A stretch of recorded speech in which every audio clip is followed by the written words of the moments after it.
नमस्कार साथियों, किसी भी राजकीय कर्मचारी अधिकारी के सेवानिवृत्त होने से पहले कुछ कार्य किए जाने बहुत आवश्यक होते हैं, जिससे उस सेवानिवृत्त होने वाले अधिकारी कर्मचारी को सारे सेवानिवृत्ति के परिलाभ समय पर मिल सके और पेंशन उसे समय पर मिल सके।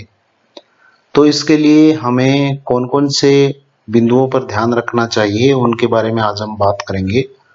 तो सबसे पहले हम जानते हैं कि प्रत्येक वित्तीय वर्ष की शुरुआत से पहले सेवानिवृत्त होने वाले अधिकारी कर्मचारियों की सूचियां नियुक्ति अधिकारियों के द्वारा जारी की जाती है।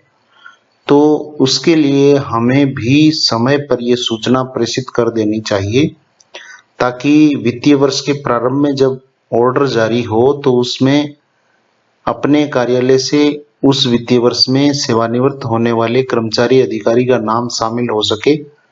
तो उसके लिए प्रारूप 6 कार्मिक से लेकर स्टाम्प में और उसे भेज देना चाहिए। ये प्रारूप 6 है शपथ पत्र, जो हमें इस सूचना के साथ प्रेषित करना होता है कि इस कार्यालय के ये कार्मिक इस दिनांक को इस वित्तीय वर्ष में सेवानिवृत्त होंगे और इनका शपथ पत्र है वो इसके साथ संलग्न है।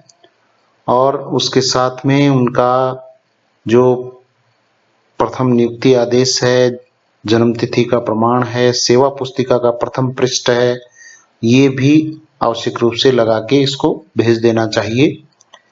उसके बाद में सेवानिवृत्ति आदेश जब जारी हो जाता है तो आगे की अपनी प्रोसेस स्टार्ट होती है।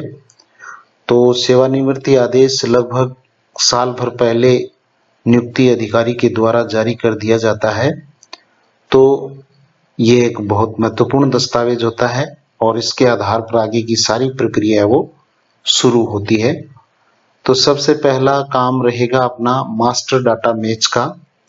पे मैनेजर, SIPF, साला दर्पण, सर्विस बुक फर्स्ट पेज, इन सब से हमारा मास्टर डेटा मैच होना चाहिए। सारी डिटेल वो एक रूप होनी चाहिए, एक रूपता होनी चाहिए। इसके अलावा आधार, बैंक पासबुक, सेकेंडरी मार्कशीट और पैन कार्ड, जन आधार, इन सब से भी हमारे डेटा मैच होने चाहिए। किसी में भी किसी प्रकार की विसंगति हो तो समय रहते उसको दुरुस्त करवा लेना चाहिए। इसके अलावा हमारी जो सेवा पुस्तिका होती है उसमें हमें समस्त प्रविष्टियों को चेक कर लेना चाहिए और उसकी प्रविष्टियां वो ओके होनी चाहिए। उसमें किसी भी प्रकार की प्रविष्टि वो अधूरी नहीं होनी चाहिए। इसके संबंध में मैंने ऑलरेडी एक वीडियो बना रखा है सेवा पुस्तिका के संधारण संबंधी, तो उसमें आप देख लें। वो सारे जो पूर्तियां हैं वो एक सेवानिवृत्त होने वाले कर्मचारी अधिकारी की सेवा पुस्तिका में होनी जरूरी है। तो सेवा पुस्तिका भी आपकी वेल अपडेटेड होनी चाहिए। जैसे यहाँ संक्षेप में बात करें, प्रथम पृष्ठ की समस्त प्रविष्टियां मूल रिकॉर्ड से मिलान होनी चाहिए और सर्विस बुक के प्रथम पृष्ठ पर जन्म तिथि अंकों शब्दों में होनी चाहिए। 10वीं बोर्ड प्रमाण पत्र से प्रमाणित होनी चाहिए और हस्ताक्षर वगैरह प्रमाणित होनी चाहिए। G126 लगा हुआ होना चाहिए। प्रथम नियुक्ति आदेश, स्थायीकरण आदि सभी एंट्रीज होनी चाहिए। सभी चयनित वेतनमान SCPs की एंट्री होनी चाहिए। अतिरिक्त सर्विस बुक अटैच है तो उसमें भी प्रथम पृष्ठ की पूर्ति होनी चाहिए। सेवा प्रमाणीकरण, प्रत्येक सेवा प्रमाणीकरण है उस पर लाल पेन से क्रमांक अंकित होना चाहिए। दिनांक पर कटिंग नहीं होनी चाहिए। अवकाशों की समस्त प्रविष्टियां सही होनी चाहिए। DDO की सील साइन से प्रत्येक प्रविष्टि प्रमाणित होनी चाहिए। समस्त फिक्सेशन और विकल्प पत्र की प्रविष्टियां की जानी आवश्यक है। पदोन्नति परित्याग किया हो तो उसकी भी उसमें सूचना वो प्रविष्टि होनी जरूरी है। और कार्मिक को विभागीय कार्रवाई से दंडित किया गया हो तो उसकी भी प्रविष्टि होनी जरूरी है। और प्रथम नियुक्ति से लेकर आज दिनांक तक जो भी स्थानांतरण समायोजन हुए उन सब की प्रविष्टियां जरूरी है। वार्षिक वेतन वृद्धियां जरूर चेक कर लें और अधिक भुगतान की वसूली हुई है तो उसकी प्रविष्टि भी होनी चाहिए। निलंबन हुआ हो तो उसकी भी प्रविष्टि होनी चाहिए। पितृत्व, मातृत्व, चाइल्ड केयर लीव, इन सब की प्रविष्टि लाल पेन से होनी चाहिए। दीर्घकालीन ऋण लिया हो तो भी उसका पूर्ण विवरण दर्ज होना चाहिए। अब अगला जो बिंदु है उसकी हम बात करते हैं कि SI कटौती है वो कब बंद करनी चाहिए। कर्मचारी जिस वित्तीय वर्ष में सेवानिवृत्त होता है उस वित्तीय वर्ष में एसआई की कटौती नहीं की जाएगी। जैसे सितंबर 23 में कोई कर्मचारी रिटायर हो रहा है तो उसकी अप्रैल से एसआई की कटौती है वो बंद कर दी जाएगी।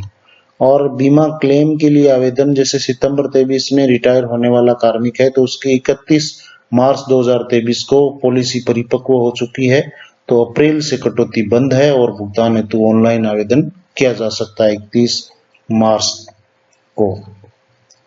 और जीपीएफ कटौती है वो सेवानिवृत्ति से 3 माह पहले बंद की जा सकती है और इसका आवेदन, जीपीएफ भुगतान हेतु आवेदन आप पहले कर सकते हैं, लेकिन इसका भुगतान है वो सेवानिवृत्ति के पश्चात होगा। ऑनलाइन आवेदन है एसएसओ आईडी के माध्यम से, एसआईपीएफ पोर्टल न्यू के माध्यम से एसआई और जीपीएफ दोनों के आवेदन वहां से होने हैं। इसके अलावा पेंशन कुलक आवेदन है, ये भी ऑनलाइन है।